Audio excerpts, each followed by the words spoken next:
Hey everybody, welcome to Psychology Flipped. I'm Mrs. Clemens, and remember, as always, keep calm, study psychology. Alright, so the topic that we're working on today is stress and conflict, and our animation that's going to let us know what we have to write, because we're on the stress part of our presentation, is sad smiley face. I guess he's like frowny face. It's raining on his parade. And we're going to talk about what stresses us out, what happens to us when we're stressed, and how to cope. So in this portion, we're going to be talking about like what stress actually is.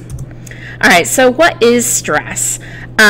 Stress is, for our fancy schmancy definition, is a person's perception of his or her inability to cope with a certain tense event or situation. So basically the thing that you need to remember is it's your own perception. So what might stress you out might not stress me out, and what might stress me out might not stress you out. So it's different for everybody, which is kind of cool, right? It's also been defined as a person's physical or psychological response to an event that produces tension or worry. So we're going to be talking about some of the physical issues like a tummy ache. I said tummy, oh my god. A stomach ache or a headache, and then psychological responses like denial or, displacement, things like that. And of course, I love this picture because it's, a zebra losing his stripes. It's just awesome. All right, so one of the things that I need to tell you right now is that when I made this PowerPoint, I did a search for stress, and because I was looking for pictures to enhance and to prettyify it, and this picture came up, and this picture has actually caused quite a bit of stress through the years that I've shown it. People have tried to say that it's photoshopped and that this is not real, but they're wrong. The dolphin and the cow are in love, all right? And they have found a way to live together in the sea, and it's a wonderful time for them. So if you disagree with me, it means you don't believe in love. All right, so anyway, I crack myself up. A stressor is a stress-producing event or situation. So when we're doing our stress journals, a stressor, like we were saying, it could be your parents, it could be having homework, it could be the rain, it could be anything. It's whatever the thing is that's producing the event, the stress.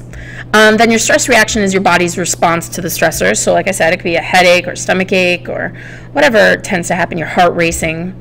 And then, if you can believe this, there's negative stress and positive stress. Negative stress is distress, like you're under distress, and eustress is positive stress. So like, let's imagine that you get into 4 different colleges. Like, that's a positive stress. You've gotten into 4 different colleges. You now need, you have to decide though which college you're going to go to, so it's still stressful, but it's a positive stress. A couple other wow, and I made it all come up at the same time. Crazy. Another thing that's stress, other terms, holy cannoli, that that have to do with stress, coping, the process of managing stressful situations. So we're going to be doing a lot with coping. We talk about your ability to cope is based on your perceived control. Basically, how much you believe you have control over the thing that's stressing you out. So if your parents are getting divorced and they're telling you, that you're going to have to go and move to a new school district and all these different things are going to happen, well, then you probably don't have a lot of perceived control because they're the adults and they're telling you, where you have to go. Whereas you might feel a lot more perceived control, if you're, I don't know, you're trying to decide which club you're going to join in school, or you're trying to decide which homework you're going to do. You have a little bit more control in that. Pressure is the attempt to persuade or coerce someone into doing something. Don't be pressured. And then sort of these go along with coping also. Your internal locus of control is basically where you are saying, all right, this is my fault. Like, I failed because I didn't do the work, and I was lazy, and I should have been working harder.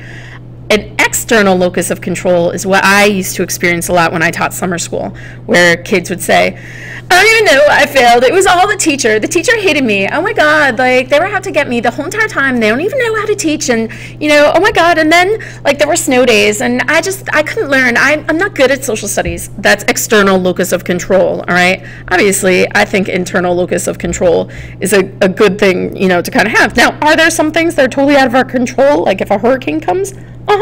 But, you know, if you're believing like in totally like fate and stuff, that's a little crazy. All right, guys, well, that's all for our first video dealing with stress and conflict. Join us again next time.